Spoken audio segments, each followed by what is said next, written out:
Hello everyone. आज से मैं आपका ईसी स्टार्ट करूंगा, that is alternating current. Okay, इसमें alternating current doesn't mean it is current. Okay, any alternating quantity is known as AC signal or quantity. ठीक है।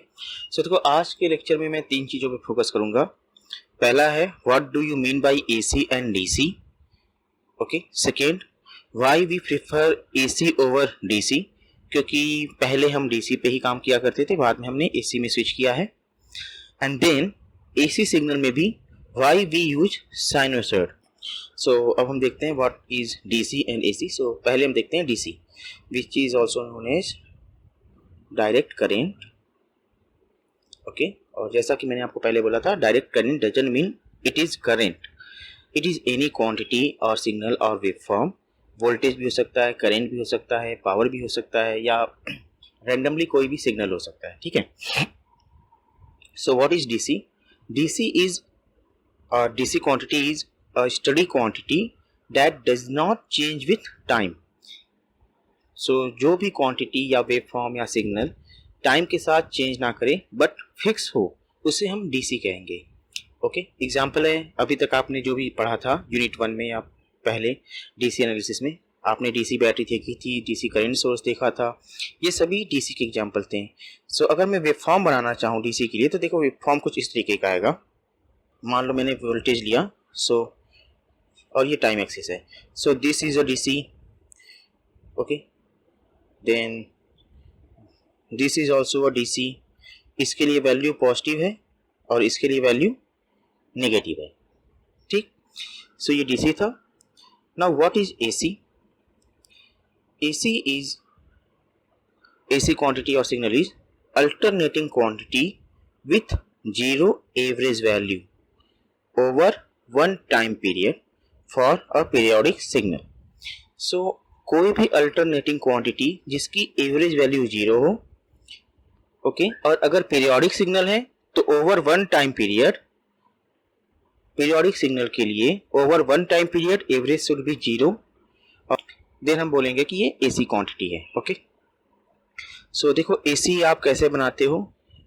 AC आपका कोई भी वेव फॉर्म हो सकता है। ये आपका साइनोसॉइड है, वेट, ऊपर नीचे सेम होना चाहिए। ये आपका साइनोसॉइड हो गया, ये भी आपका एसी हो गया। देन अगर मैंने ये सिग्नल लिया इस तरीके का, then this is also AC. Okay, अब एवरेज जीरो होने का क्या मतलब है? Over one time period.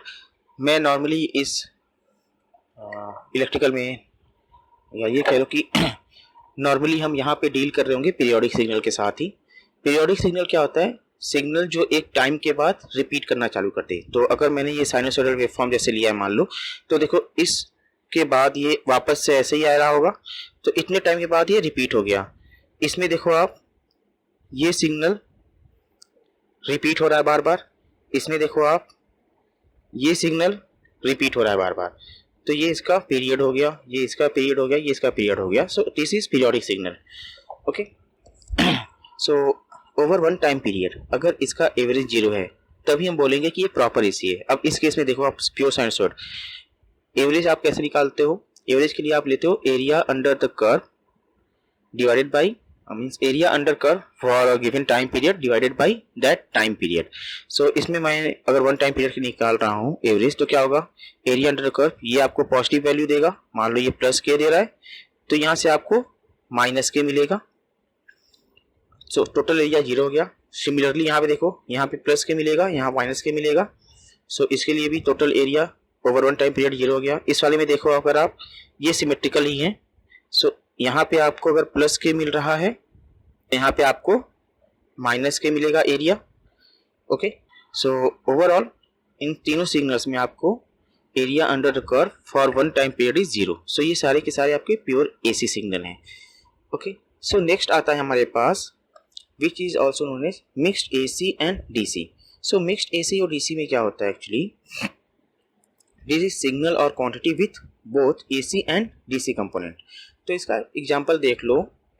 मान लो मेरे पास इस तरीके के एक सिग्नल है, ये साइनोसॉइड है अगर, तो देखो ये है क्या चीज़ एक्चुअली? ये आपका जो साइनोसॉइड सिग्नल है, ये आपके पास इस AC और इस DC का टोटल है। ठीक है, मान लो ये आपका VT है, तो ये आपका V1T प्लस V2T। V1T क्या है आपके पास, ये आपका प्योर साइनोसॉइड है, प्योर AC है, and this is your DC। Okay, क्यों, तो इसमें आप अगर एवरेज निकालोगे वोल्टेज V के लिए जो ये है, तो ये एवरेज कुछ ऊपर में आएगा यहाँ पे। ओके, सो ये हाइट होगी, ये हाइट जो होगी ये उतनी ही हाइट हो रही होगी, एवरेज आप निकालोगे तो। ठीक है, सो आप इसे AC सिग्नल, प्योर AC नहीं कह सकते। कहीं को आपको कई बार बुक्स में सिंपल एक डिफिनेशन मिलेगा कि एनी वेरिंग क्वांटिटी इज और any alternating quantity is AC, but that is not the true definition. क्योंकि जब हम रेक्टिफायर सर्किट यूज करते हैं तो हमें देखो वेवफॉर्म कुछ इस तरीके का मिलता है। सो इसके पास जो आप DC इक्विवेलेंट निकालते हैं वो कुछ इस तरीके का DC इक्विवेलेंट होता है। तो हम ये बोलते हैं कि this is like a DC, although this is not proper DC, but this is like a DC, मतलब मैंने रेक्टिफाई कर दिया सिग्नल को। सो इसमें ये DC कंपोनेंट आ गया। ठीक है, तो यही जो भी वेवफॉर्म ऊपर या नीचे मूव करता है जीरो एक्सिस से, या एवरेज जीरो ना होके जो भी वैल्यू होती है वो उसकी DC कंपोनेंट हो जाती है।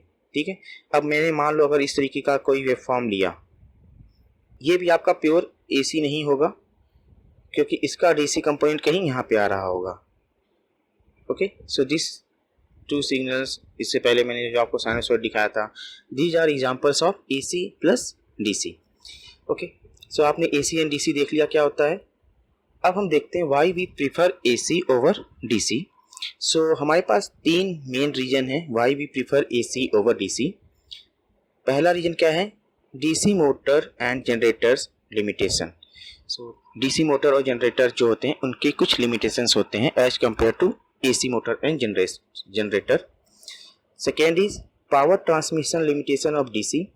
सो जब हम पावर ट्रांसमिट करते हैं ओवर लॉन्ग डिस्टेंस तो there are many limitations if I am using DC system. DC system अगर आप यूज करोगे तो पावर ट्रांसमिशन में बहुत ज़्यादा आपको लिमिटेशंस में होंगे, बहुत ज़्यादा लॉसेज होंगी, इफिशिएंटली हम ट्रांसफ़र नहीं कर पाएंगे power. Third is switch gear for AC system is simpler than that required in DC system.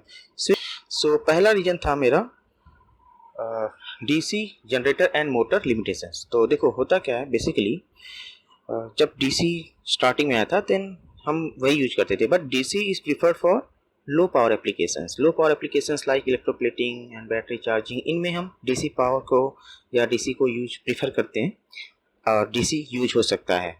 But अब क्या होता है, हमारे घर के अप्लायंसेज जो हैं वो high and medium to high ratings के आते हैं। ठीक है, सो उस केस में DC का यूज प्रिफरेबल नहीं होता है। उसका रीज़न मैं आपको बता रहा हूँ क्यों।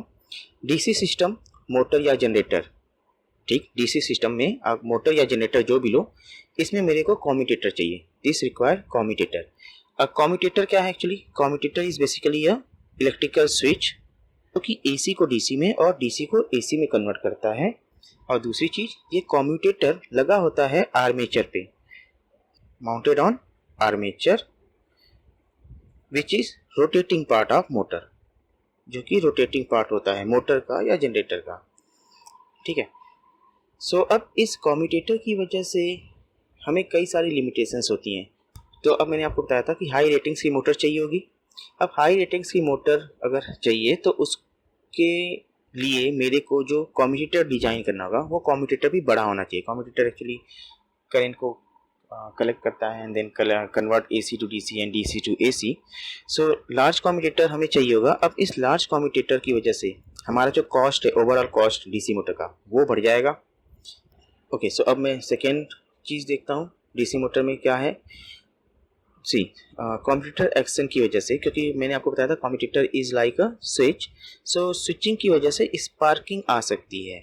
ओके, स्पार्किंग प्रोड्यूस हो सकता है या आर्क जैसा जनरेट हो सकता है। तो उसकी वजह से मुझे उस चीज़ को काउंटरैक्ट करना होगा। तो मेरे को जो मेंटेनेंस कॉस्ट है DC मोटर की वो बढ़ानी पड़ेगी, मतलब मेरे को कुछ अलग से प्रिकॉशन लेने पड़ेंगे, मेंटेन करना होगा चीज़ों को। So that means maintenance cost बढ़ जाएगी मेरी। ताकि मैं इस स्पार्किंग को अवॉइड कर सकूं, हम अब क्या यूज करते हैं, normally we use AC motor, and in AC motor mostly आप यूज करते हो induction motor. Induction motor, induction motor के साथ क्या है, इसका कंस्ट्रक्शन कॉस्ट भी कम होता है और मेंटेनेंस भी ऑलमोस्ट निग्लिजिबल चाहिए होती है। It is very present motor. So ये तो आपका डीसी मोटर का आपने देखा क्या इफेक्ट आया। नाउ अब हम देखते हैं डीसी जनरेटर पे क्या इफेक्ट आता है या डीसी जनरेटर पे क्या लिमिटेशंस हैं। सो मैंने आपको बताया था कम्यूटेटर चाहिए ही मुझे, डीसी जनरेटर हो या मोटर हो, और ये कम्यूटेटर लगा होता है आर्मेचर पे, and armature is rotating part. So because of this rotating part means अब मेरा रोटेटिंग पार्ट बल्कि हो गया, सो इसके रोटेशन पे कुछ लिमिटेशंस हो जाएंगी, एंड इस वजह से जो आपका पावर जनरेशन कैपेसिटी है रोटेशन पे अगर आपने लिमिटेशन लगा दिया तो आरपीएम आपके आर्मेचर का लिमिटेड हो गया। In case of AC, it is not very high, but as compared to DC, it is high. Okay, so power generation capacity DC के कम केस में फिर कम हो जाती है। So large power generate करवाना in DC generator is very costly. Not possible तो हम नहीं कहेंगे, but it is very costly as compared to AC generator. ठीक है। नेक्स्ट आपका क्या, नेक्स्ट देखो आपका, ये तो आपका डीसी मोटर एंड जनरेटर हो गया। नेक्स्ट मैंने आपको बताया था transmission line limitation, transmission line limitation. So देखिए होता क्या है, नॉर्मली हम पावर जब जनरेट कर रहे होते हैं तो power generation is not like distributed, मतलब ऐसा नहीं होता कि आपके शहर के लिए एक अलग पावर हाउस हो।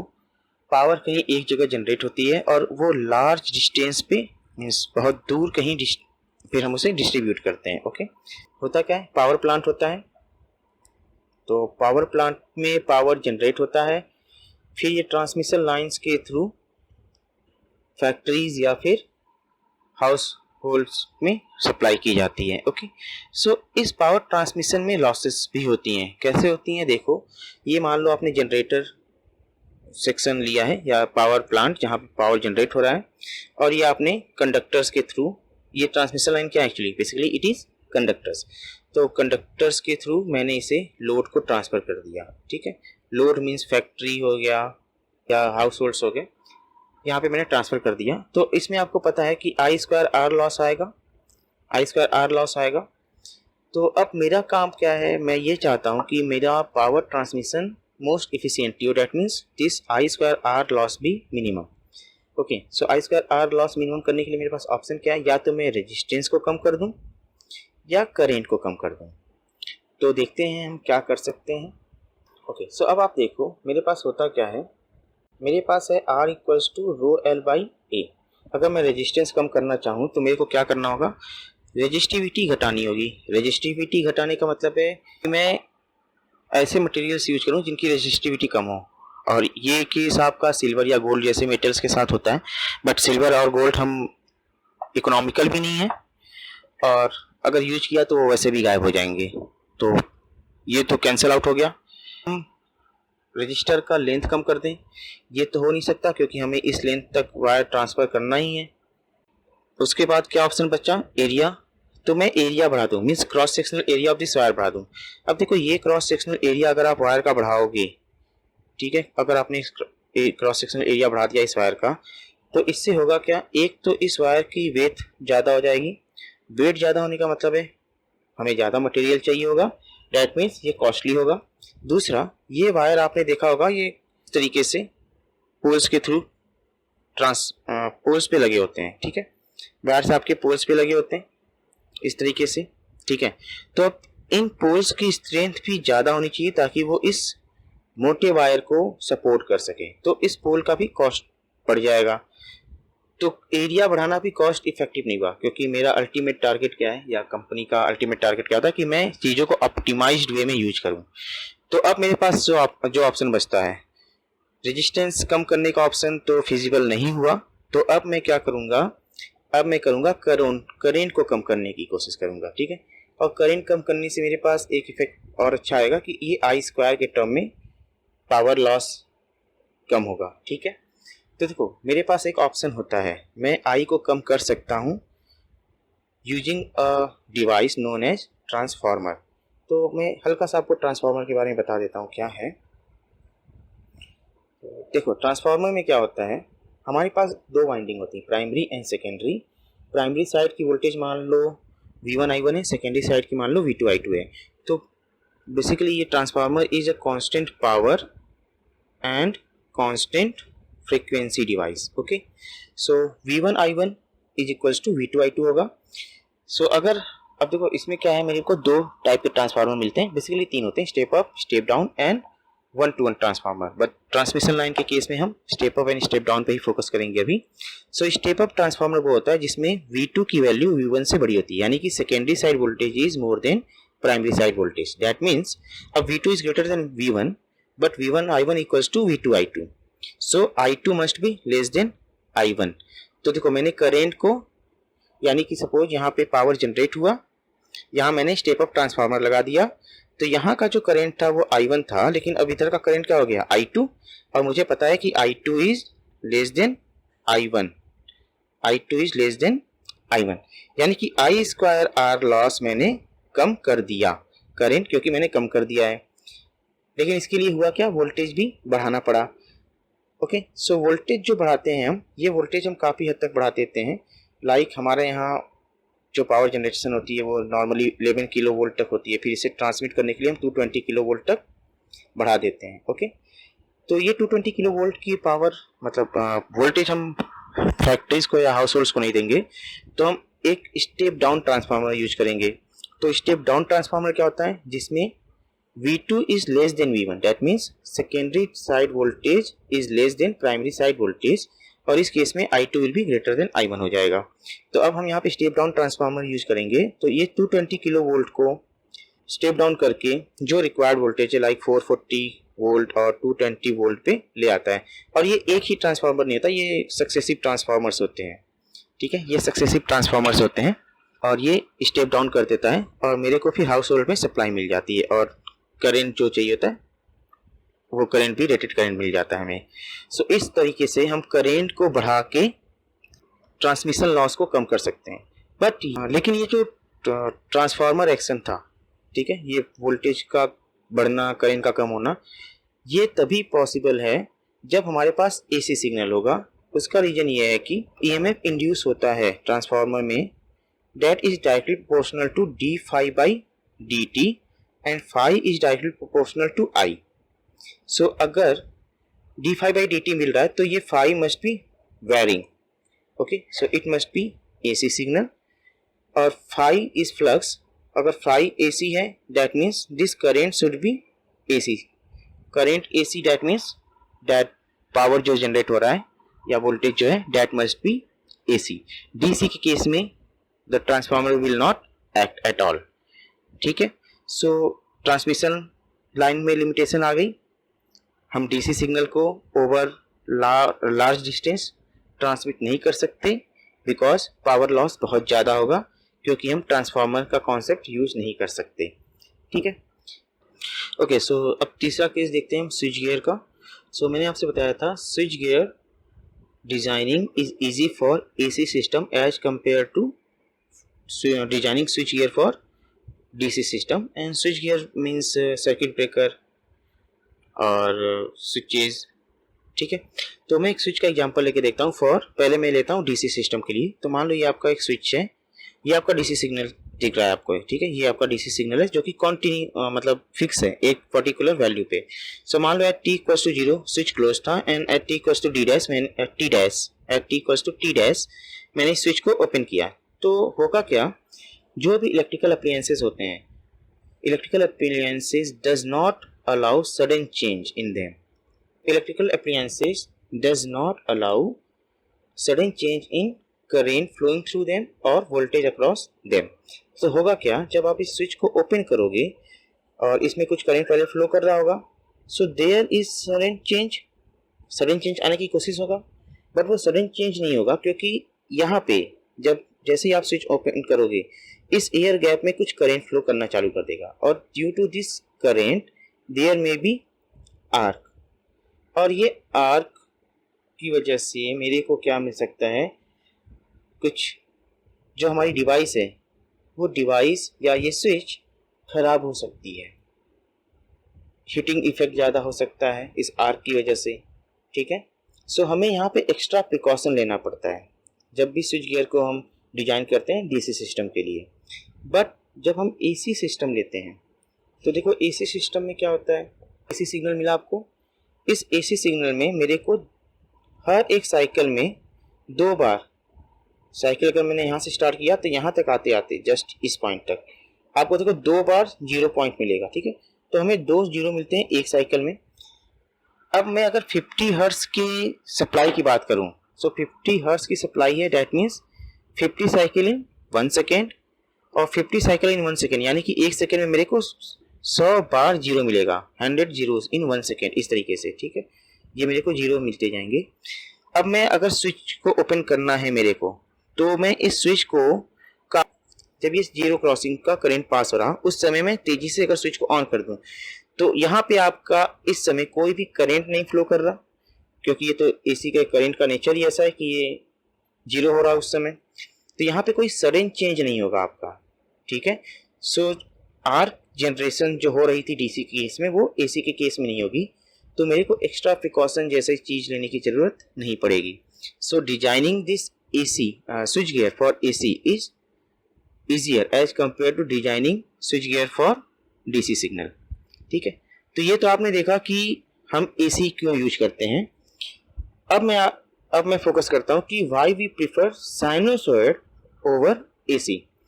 तो देखो इसमें मेन 4 पॉइंट्स हैं। पहला है mathematical advantage of sinusoid signal. Sinusoid का मतलब होता है ये वेवफॉर्म, साइन या फिर कॉस या इनका शिफ्टेड वर्जन। ओके, दूसरा पॉइंट है लो आयरन लॉस।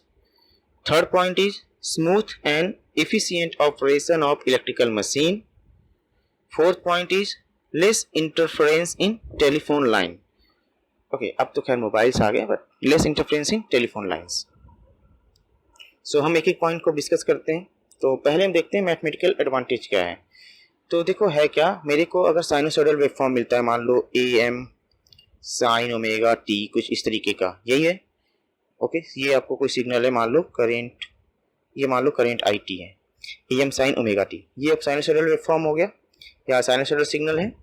सो इस सिग्नल का रिपीटेड इंटीग्रेशन करो या फिर डिफरेंशिएशन करो, आपको जो वेवफॉर्म मिलेगा वो साइनोसॉइड ही मिलेगा। मीन्स वो होगा कैसा, वो हो सकता है कुछ BM sine of omega T plus minus 5 मिलेगा। ओके, बट वेवफॉर्म या जो आउटपुट होगा उसका शेप कैसा होगा, साइनोसॉइड ही होगा। अच्छा, तो देखो ये जो साइनोसॉइड वेवफॉर्म मिल रहा है हमें डिफरेंशिएशन एंड इंटीग्रेशन के बाद भी, उसका एडवांटेज क्या हो रहा है। अब मान लो मेरे को इनपुट आउटपुट बनाना हो, इलेक्ट्रिक सर्किट में आपके पास एलिमेंट्स क्या क्या होते हैं, register, inductor and capacitor. So register और कैपेसिटर, रजिस्टर के लिए हमें क्या मिलता है, V/IR। इंडक्टर के लिए करंट और वोल्टेज में रिलेशन क्या होता है, V/L di/dt। कैपेसिटर के लिए क्या रिलेशन होता है, V/1/C इंटीग्रल I/dt। अब मान लो मैं अगर इनपुट लूँ करंट को, आउटपुट लूँ वोल्टेज को, तो अब देखो रजिस्टर के केस में अगर मैंने इनपुट लिया साइनोसॉइडल वेवफॉर्म तो आउटपुट क्या मिलेगा, साइनोसॉइडल वेवफॉर्म। इंडक्टर के केस में अगर मैं साइनोसॉइडल लूँ, करंट को अगर मैंने साइनोसॉइडल लिया, सो di/dt, L di/dt, इसका वेवफॉर्म कैसा होगा, इसका वेवफॉर्म भी साइनोसॉइडल ही होगा। ठीक है, कॉस हो जाएगा, प्लस या माइनस कॉस हो जाएगा। सो it is just a shifted version of sine waveform. ठीक है, एंड शिफ्टिंग होगी प्लस या माइनस 90 डिग्री से, बट वेवफॉर्म का स्ट्रक्चर तो साइनोसॉइड ही रहेगा। और अगर मैं कैपेसिटर के लिए साइनोसॉइडल वेवफॉर्म लूँ, मीन्स करंट की वैल्यू साइन कुछ ए साइन ओमेगा टी के फॉर्म में हो, तो वोल्टेज क्या आ जाएगा, वोल्टेज इस केस में क्या होगा, कुछ B sine omega T plus minus 5 इस फॉर्म में आएगा। So it is again sinusoidal waveform. So input and output they are linearly related to each other. And second, ये वेवफॉर्म आपको इनपुट आउटपुट में सेम मिलेगा, इनपुट आउटपुट में waveform same मिलेगा। अब ये मैथमेटिकल एडवांटेज जो है ये आपको ट्रांसफार्मर में बहुत अच्छे से देखने को मिलेगा, क्योंकि देखो ट्रांसफार्मर में जो EMF इंड्यूस होता है वो होता है d∅dt and phi is directly proportional to I। तो अब मान लो अगर मैंने साइनसॉइडल वेवफॉर्म लिया तो देखो यहाँ पे मेरे को क्या मिला, प्राइमरी साइड में ये वेवफॉर्म मिला। सो जब ये d∅dt होगा और ये एग्जैक्ट इक्वेशन लिखो तो ये माइनस हो जाता है लेंस लॉ की वजह से। ओके, सो सेकेंडरी साइड में आपको इसका इन्वर्टेड वर्जन मिल जाएगा या सेम वर्जन मिल जाएगा depending on the polarity. Again यहाँ पे आपको कुछ इस तरीके से मिल सकता है, ठीक है, बट वेवफॉर्म हमेशा साइनसॉइड मिलेगा, ठीक है। सो ट्रांसफार्मर जो हम ये डिजाइन कर रहे हैं और ये डिजाइन कर रहे हैं, इसको हमेशा साइनसॉइड सिग्नल को ही हैंडल करना है। सो इनकी डिजाइन हम इस तरीके से करते हैं कि ये साइनसॉइडल सिग्नल को हैंडल कर सके अच्छे से। लेकिन अगर मैंने साइनसॉइडल वेवफॉर्म की जगह कोई दूसरा सिग्नल लिया होता, ओके, सपोज मैंने लिया होता इस तरीके का सॉटूथ सिग्नल इनपुट साइड, तो आप क्या करोगे, माइनस d∅dt करोगे। और माइनस को भी मैं हटा देता हूँ, मान लो मैं सिर्फ मैग्नीट्यूड की बात करूँ तो d∅dt आप करते हैं। ओके, सो इसको आप जब डिफ्रेंशिएट करोगे तो आपको क्या मिलेगा, इस तरीके का वेवफॉर्म मिलेगा। यानी कि इस ट्रांसफार्मर के सेकेंडरी साइड में आपको ऐसा वेवफॉर्म मिला। सी पावर मैंने जनरेट किया सॉटूथ सिग्नल जैसा, ये ट्रायंगुलर शेप, और फिर मैंने ट्रांसफार्मर लगाया, step up transformer. Step up transformer के आउटपुट में आपको मिला फिर स्क्वायर वेव जैसा। अब अगेन मेरे को क्या करना है, स्टेप डाउन ट्रांसफार्मर यूज करना है। मिनिमम 2 ट्रांसफार्मर तो यूज करने ही करने हैं ट्रांसमिशन के लिए। सो अगर मैंने अब स्टेप डाउन ट्रांसफार्मर यूज किया तो अगेन ये सिग्नल डिफ्रेंशिएट होगा। अब ये डिफ्रेंशिएट होगा तो मुझे क्या मिलेगा, इस रेंज में 0, यहाँ पे सडन चेंज हो रहा है यहाँ पे, तो यहाँ पे मेरे को वैल्यू मिल जाएगी, ये इस पूरी रेंज में 0 मिल गई। ओके, उसके बाद देखो आप इस रेंज में सडन चेंज हो रहा है तो यहाँ मेरे को वैल्यू मिल जाएगी ये वाली। इस रेंज में कुछ नहीं मिलेगा, 0। इस रेंज में फिर से वैल्यू मिलेगी। तो मेरे को एक तरीके से पल्स मिल रहे हैं, इम्पल्स, पल्स नहीं मिल रहे, एक तरीके से मेरे को इम्पल्स मिल रहा है secondary of this side, secondary of transformer पे, ठीक है। सो ये ड्रॉबैक है कि अब मैं इसे यूज नहीं कर सकता। इस तरीके का अगर वेवफॉर्म लिया मैंने तो इस तरीके के वेवफॉर्म को भी मैं ट्रांसमिशन के लिए यूज नहीं कर पाऊंगा। ट्रांसमिशन के लिए साइनसॉइडल वेवफॉर्म ही यूज किया जा सकता है। Any other waveform can not be used in this transmission, क्योंकि बीच में हमें और भी ट्रांसफार्मर लगाने होते हैं, ठीक है। सो एक तो आपने ये देख लिया ट्रांसफार्मर में या mathematical advantage of sinusoid over other AC signal, ठीक है, क्योंकि एसी सिग्नल और भी हो सकते हैं। दूसरा एडवांटेज क्या था साइनसॉइड का, वो था low iron loss. So iron loss देखो बेसिकली होता क्या है, iron loss is fixed loss और ये 2 कंपोनेंट से मिलकर बनता है। एक होता है एडी करंट लॉस और दूसरा होता है hysteresis loss. This eddy current loss is directly proportional to F square and hysteresis loss is directly proportional to f, where this f is frequency of the signal, frequency of the signal जिस signal पे हमारा machine work कर रहा हो। Okay, जिस भी frequency पे मेरी मशीन वर्क कर रही है ये उस सिग्नल की फ्रीक्वेंसी है। तो अब देखो होता क्या है, जब मैं साइनसॉइडल वेवफॉर्म लेता हूँ इस तरीके से, मैं जब साइनसॉइडल वेवफॉर्म लेता हूँ तो इसकी फंडामेंटल फ्रीक्वेंसी फिक्स होती है, वो एक ही फंडामेंटल फ्रीक्वेंसी होती है, थोड़ा बहुत चेंज हो सकता है, बट अगर मैं साइनसॉइडल वेवफॉर्म की बात करूं तो एक ही फंडामेंटल फ्रीक्वेंसी होती है, वो फिक्स होती है, ठीक है। सो आयरन लॉसेस क्या होंगी, सिंपली इस एफ या एफ स्क्वायर के प्रोपोर्शनल।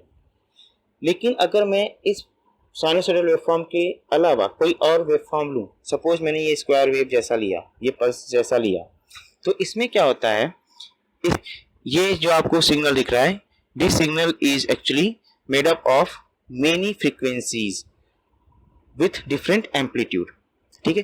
ये कई सारे साइनसॉइड से मिलकर बना हुआ है जिनकी फ्रीक्वेंसी फंडामेंटल फ्रीक्वेंसी की मल्टीपल है और एम्पलीट्यूड उन सबका अलग अलग है। जो मान लो मैंने फंडामेंटल फ्रीक्वेंसी एफ लिया,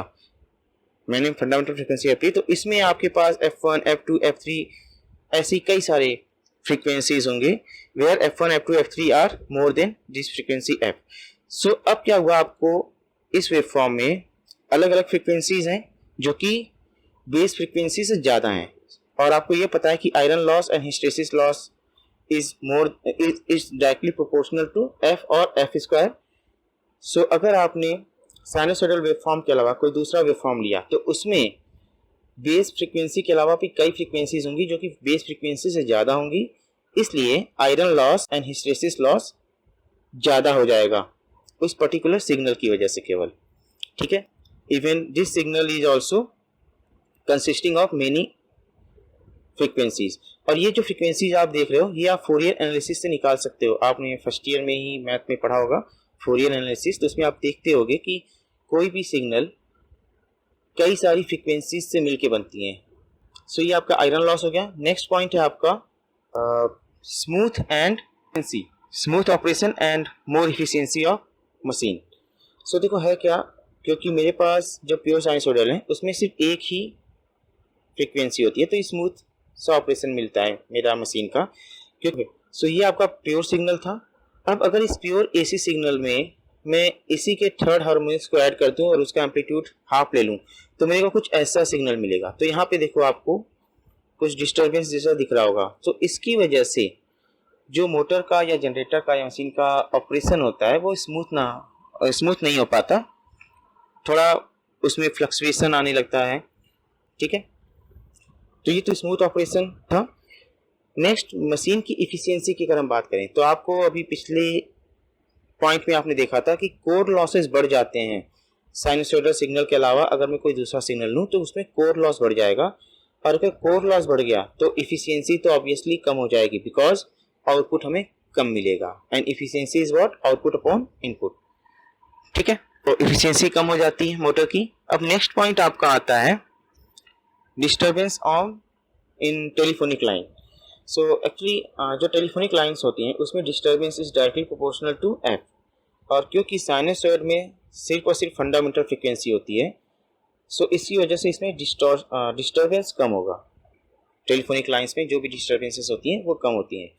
अगर मैं कोई दूसरा सिग्नल लेता तो उसमें इस फंडामेंटल फ्रीक्वेंसी के कई सारे कंपोनेंट्स होते अलग अलग, जो कि मोर देन दिस एफ होते, 2f 3f 4f depending on the signal. So उसकी वजह से डिस्टॉर्शन या डिस्टर्बेंस ज़्यादा हो जाता टेलीफोनिक लाइंस वगैरह में। Okay, so these are the advantages of sinusoid over other AC signal and advantages of AC signal over DC signal. Okay, अगर आपको कोई भी डाउट हो आज के लेक्चर में तो आप मुझे मैसेज कर सकते हो कमेंट में। नेक्स्ट क्लास में हम कुछ टर्मिनोलॉजीज को देखेंगे। Okay, thank you.